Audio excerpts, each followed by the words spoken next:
Good afternoon and welcome to a Daily Journal webcast. This is Capitol View with Brad Locke, your host, along with Bobby Harrison, the Daily Journal's Capitol Bureau Chief down in Jackson. This is a weekly webcast we're going to do every Monday during this current Mississippi legislative session. And it's called, again, Capitol View, viewing it at djournal.com. If you miss any of it, go back and watch it on the replay.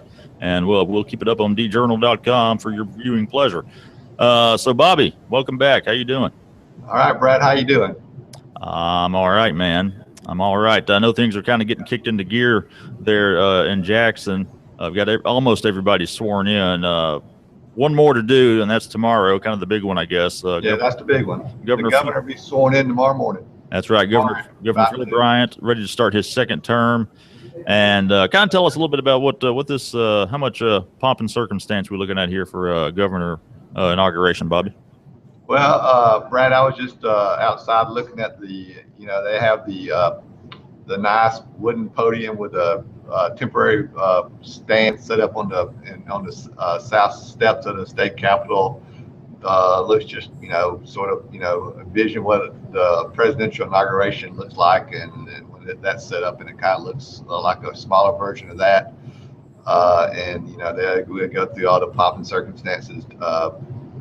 Beginning about mid-morning Tuesday, and the governor will be sworn in for his second term. And then the legislative session, which is kind of crawling along right now, will crawl along a little bit longer before, in the next week or two, they actually start taking up legislation and trying to pass a budget. But right now, the main thing on the agenda is Phil Bryant's inauguration for his second term in office Tuesday.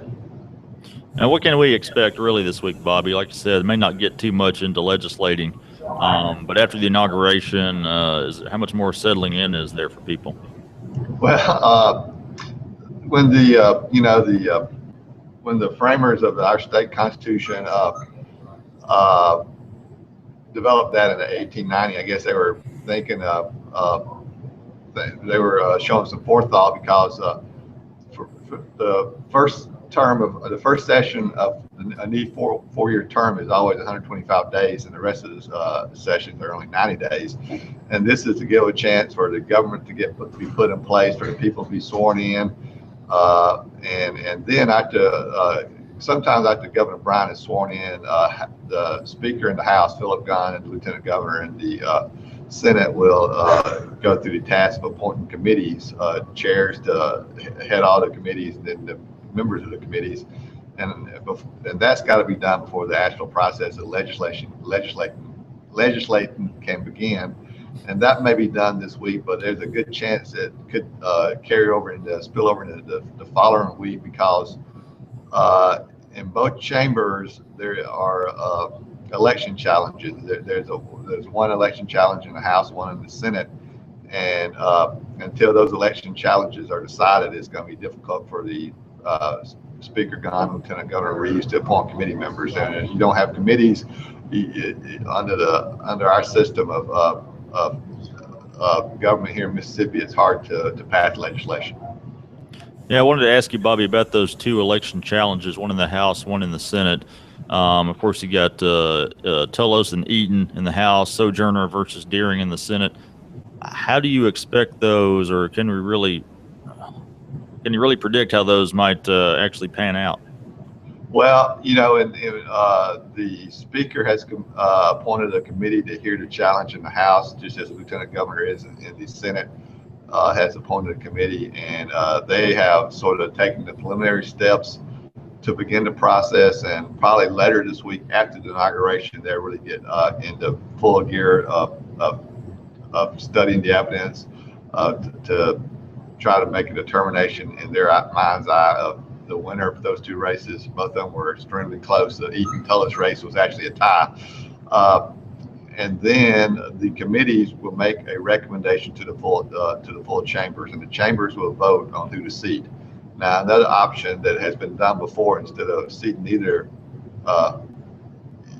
candidate, that they could order a special election. That happened earlier in 2003, I think it was, in a Senate race down here in Jackson. And I'm not saying it's going to happen this time, but in a race that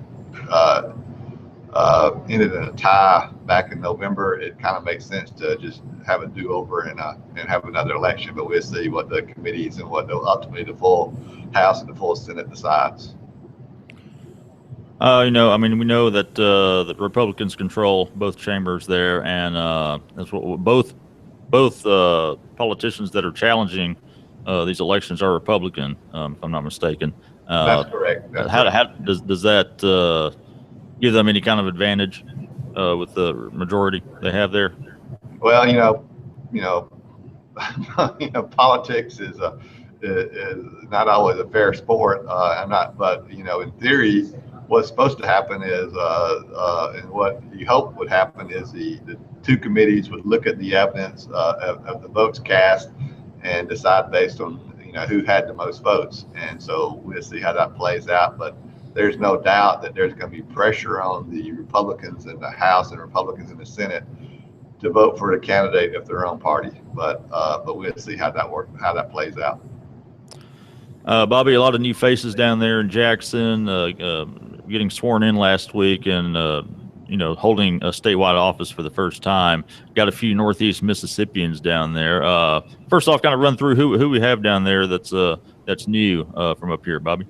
Well, I mean, we don't have any new statewide elected officials. Okay. They're all the same.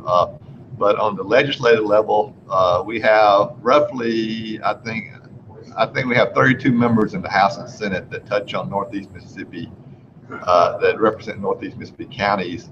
And of those 32, only 4 are new. And in the House, Sean and Gary in Tupelo, the Republican replaces Brian Aldridge, and Brian Aldridge chose not to seek re-election, a Tupelo Republican. And over in the Oxford area, Jay Hughes, a Democrat, defeated Brad Mayo, a Republican, for that House seat. Now it's interesting. Hughes is the only, I'm pretty sure that he's the only Democrat to defeat a Republican in a contested. No, that's not right. Strike that. Hughes, but Mayo was one of the few House Republicans to lose, and Hughes won that election to upset him. And also down in the Starkville area, Rod Robertson, who had been in the House before, is coming back, a Starkville Republican, to represent a newly formed district that was created by legislative redistricting. And in the Senate, of course, Chad McMahon defeated Nancy Collins in the district representing Lee and Edwin counties. Bobby, for the only 4 new House members in Northeast Mississippi. Right, and when you're new to the legislature down there, what can these new people kind of expect to accomplish, and what are maybe some goals that you tend to see with the freshmen? Well, Hughes is particularly aggressive. He wants to introduce legislation to make all the superintendents appointed, and he also is hoping to introduce legislation to have open primaries where you can cross party lines, vote for a Democrat in one race and a Republican in another race. It has been a popular issue in Mississippi for years, but it has never been passed into law by the legislature. And he also has an interesting proposal that he wants to make all county sort of local officials run in nonpartisan elections, sort of like in a lot of city governments where you don't have Republicans, Democrats, everybody just runs. He says that the circuit clerk, the sheriff, the coroner, all those races should be nonpartisan, and people should not qualify as Republican or Democrat, but just run as just saying I'm the best person for the race, regardless for the seat for the office, regardless of party. Yeah, no, that is an interesting proposal, Bob, because you look at those kind of races, like you mentioned, those very local races for sheriff and certain offices, they don't really seem to, the party affiliation doesn't seem to be as big a deal the more local you get, does it? Well, that's right. I mean, he made the point that the coroner goes out to do his duties, which are are very when the coroner is called out, it's not a pleasant experience, and he said he shouldn't come out as a Republican or a Democrat, but just as a elected official doing his duties as a coroner for a particular county. All right, Bobby. I know there's a segment we want to introduce that you're going to three things that you want to touch on here every week. Again, y'all are watching Capitol View here with Bobby Harrison, Daily Journal's Jackson bureau reporter. So, Bobby, I know there's not really any legislation going around just yet, but you want to take a stab at the first one, most impactful legislation? Well, I guess at this point in time, it would have to be legislation to create those committees, those special committees to hear those election challenges. That's about all that's going on right now, and the